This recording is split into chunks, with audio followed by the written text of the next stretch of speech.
Who's your emergency contact? Who should we notify in the case of death? Welcome to the USP, where I spent the last 2+ decades of my life. Being out here, it's not easy. I don't need to tell you guys that. Everybody knows that. You guys know the way the economy is going, that it pushes a lot of people to try to compensate for their income. And the problem we have is that we're looking at the now. How can I keep the lights on right now? How can I put food on the table right now? How can I help my family, my spouse out right now? But just like I was telling the homies, man, at the end of the day, your family rather have you out here broke and struggling than have to accept your call from the penitentiary. I haven't posted in the last couple of weeks because I've been going through some stuff, personally with my situation here at the shop, struggling, trying to keep it up, trying to make rent, trying to make this a successful business, but also, sometimes I'm a person that feels like I can overcome anything, that I can adapt to any situation, and I've never been, a person that sits around and with the woe is me mentality, you know. So when these things hit me, as far as like, I don't really want to use PTSD or anything like that, but for this conversation, it fits.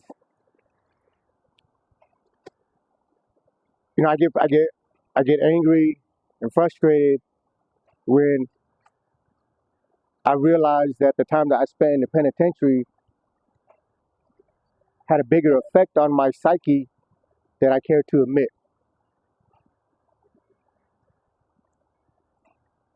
And I don't have the answers for people like myself that are going through the same thing. I don't have the answers how to overcome it, how to get past it. I just know that you have no choice but to deal with it. Because if you don't, it's going to break you and it's going to put you in a dark place.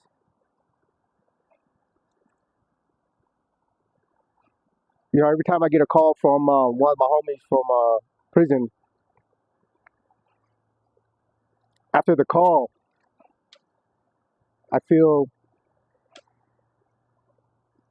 kind of drained, exhausted. My wife tells me that I suffer from survivor's remorse. Because even though I'm out here trying to build my life, trying to do things in the community, trying to do positive things or whatever, and like no doubt I am enjoying my freedom. I love the life that I have. I love being with my wife. We're together 24/7.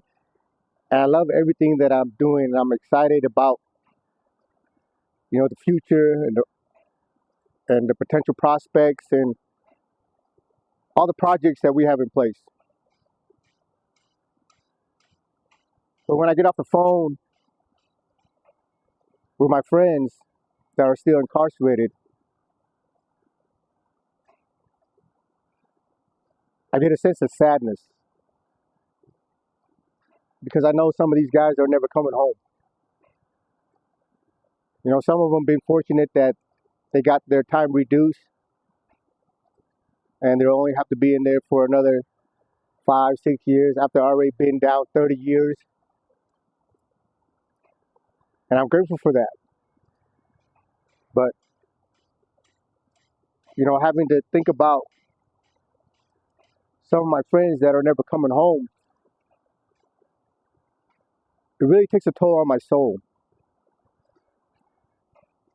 Because these gentlemen that I've gotten to know, that I grew up with in there, I know they're good individuals. They're men of integrity. They're men of principles. And, they did what they did when they were in their teens, early 20s. But they've been there. Some of them have been there before me, and they're still there. And some of them are never going to have an opportunity to make up for the things they've done. For me, I'm not looking for redemption. I'm not looking to erase my past, but I do want to do better. I do want to do better for myself. I do want to do better for my wife and for my community, because all those years that I've spent in the penitentiary, I got a firsthand glimpse, firsthand experience of the misery. The misery of being away from your family, the misery of feeling that you've let the people that you care about down because you're not there to help them with the situation out here in the streets, and the misery of watching everybody grow up through a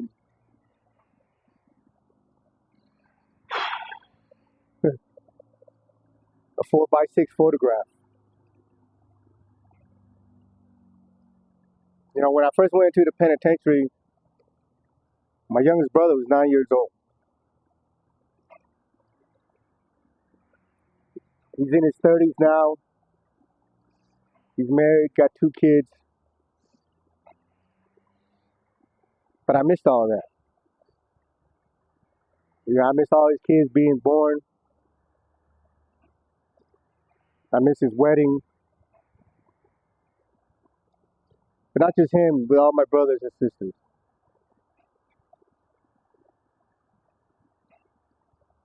I miss them growing up to becoming the men and women that they are today. A part of me feels like maybe it was good that I wasn't here, because back then I wasn't a very good person, and I might have led them astray, and their life might have been different, not for the better, you know. And I'm so grateful that they became the men and women that they are today, despite having me as a brother.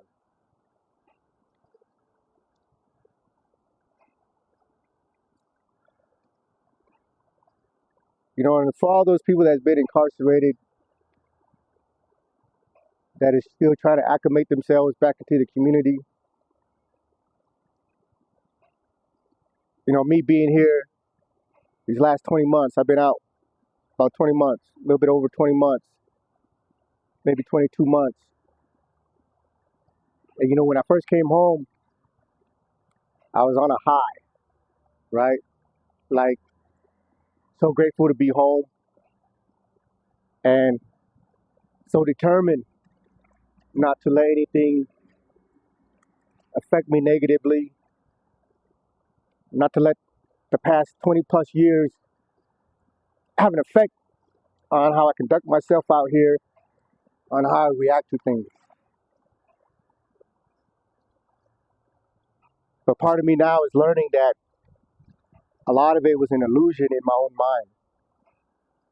Because, when you're incarcerated, you don't really have time to sit and think about all the stuff that's going on. Because you can't, because your mind is set in survival mode. When you're walking past somebody or walking past a scene and there's 3 dudes on top of a dude butchering them, you can't go back into your cell and replay that image in your head, because that shit's gonna drive you crazy. So you lock it away and you don't deal with it. You don't think about it. You don't contemplate about it. And for me, I don't even really sit around and talk about it. you know, outside of sharing stories with you guys. But same thing when you're in a unit and you hear somebody in another room getting violated. A grown ass man screaming bloody murder, screaming for the cops, the guards to come and save him because he's in there getting violated. And there's times when you're sleeping in the middle of the night, a scream wakes you up, 2, 3 o'clock in the morning. Dude screaming bloody murder because his cellie is butchering him.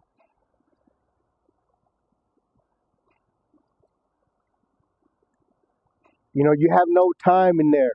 I know you're like, all you do is have is all you got is time.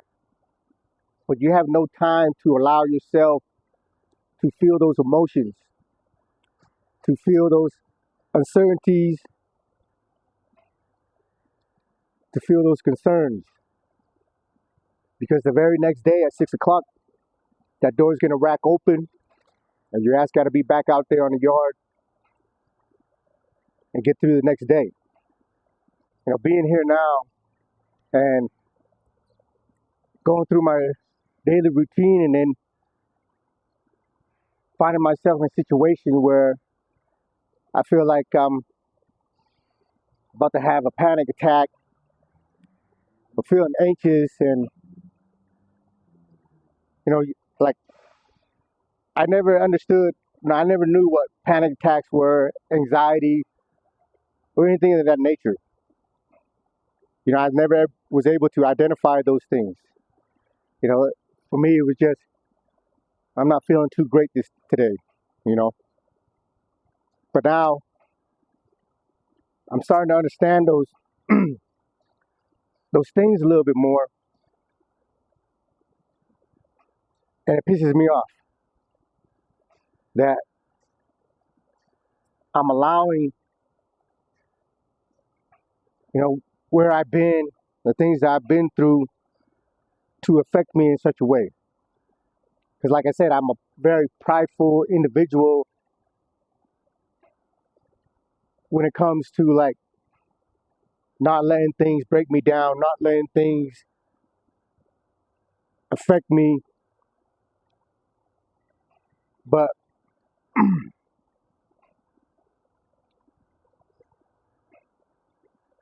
the fact is that there's no possible way that you can spend 2.5 decades in some of the most violent prisons in the world, in the country. I mean, and not let that affect you psychologically. I'm just trying to figure it out. And I know a lot of people that watch this, they've been incarcerated, they've been in the situation that I've been in, and they understand because some of them, I got some homies here that been incarcerated, and it's hard for them to be out with a crowd of people. It's hard for them to socialize with a group of people, or just people in general outside their family and core friends, right? I think that's one of the worst atrocities that's happening inside the penitentiary is that there's no education on how to deal with these things. Because most of the people that get locked up, they're young. They're in there at 18 years old, 19 years old, 20 years old. Don't really have a solid grasp on life yet or anything, and they're forced to grow up in a chaotic, violent environment. And they're forced to adapt, forced to become chaotic themselves, forced to become violent themselves. I say when you're in a place full of monsters, for you to survive and not become a victim, you have to become that monster yourself. And there's things in there, incidents in there that happens that forces your hand to deal with it in a way that you might not normally want to deal with it. You know, just take a minute and imagine what it's like to be locked up in a cell with somebody and you're fighting for your life. They got a knife, you got a knife, there's nowhere to go, doors locked, and you're forced to butcher each other because the other guy's trying to kill you.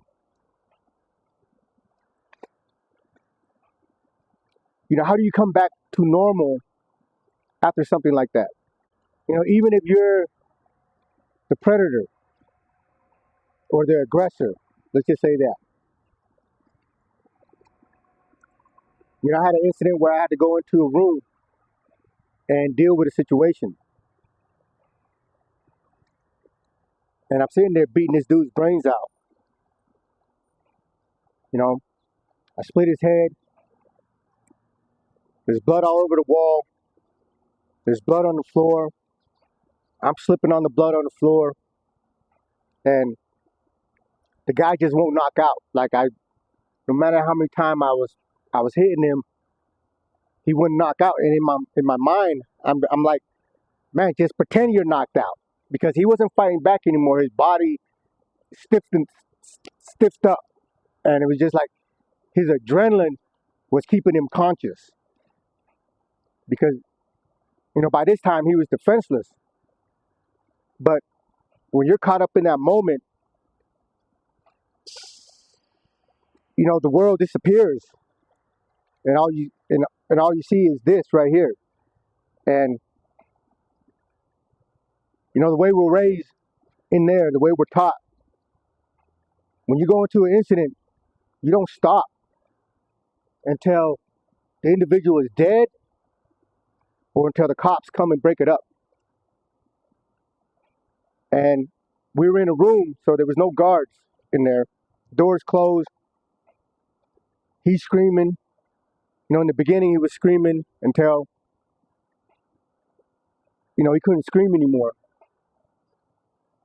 And in my mind, I'm like, man, I'm gonna end up killing this dude. And in my mind, I'm begging this dude to just fall over, to just pretend that he's unconscious so I can stop. Because at the same time, as long as he's still on his feet, or as long as he's still moving, I don't want to let off the gas, because if I do, that might give him an opportunity to come back at me. And when I'm in a situation like that, I'm fighting for my life. I never go into a situation thinking that it's going to be easy, that I'm going to deal with this, I'm going to whoop this dude and move on. Because I've never been one to underestimate my opponent. And all it takes is a lucky shot in the right place or whatever. And he could have the upper hand on me. So as long as he was breathing, as long as he was still conscious, in my mind, I had to continue. you know.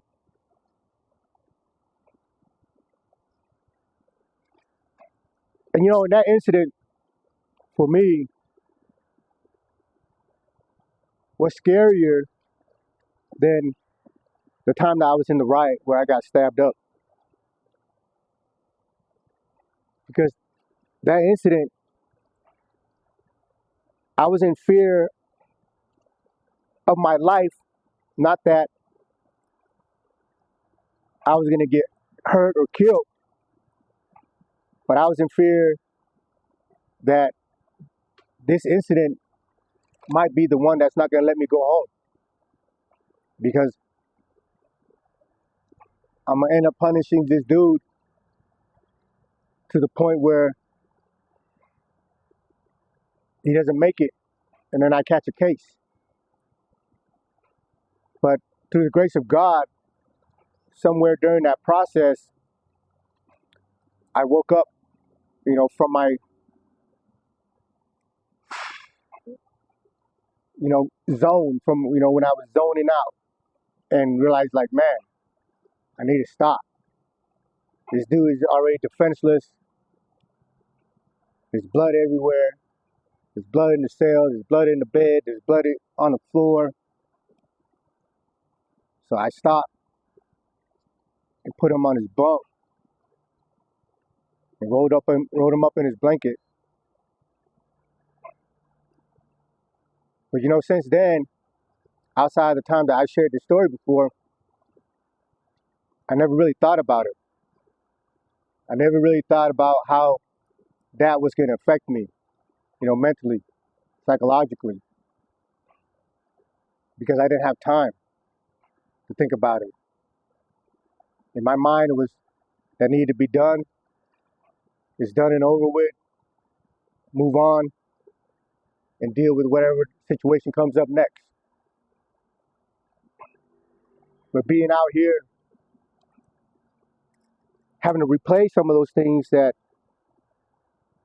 I've been involved in, some of the things that I've done, makes me realize that how crazy that place was. Not how crazy the physical place in itself with the population in there, but how crazy that place forced me to be to survive.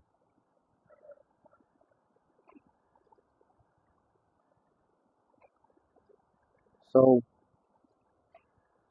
yeah, part of the reason why I haven't been uploading things that the videos in the last couple of weeks is just, for me, I just been trying to figure, some things out in my mental state and just trying to deal with the situation, man. But I appreciate you guys always tapping in. I appreciate your concern, and I really appreciate the love and the support that you guys been giving me since I've been home. Till next time, welcome to the USP.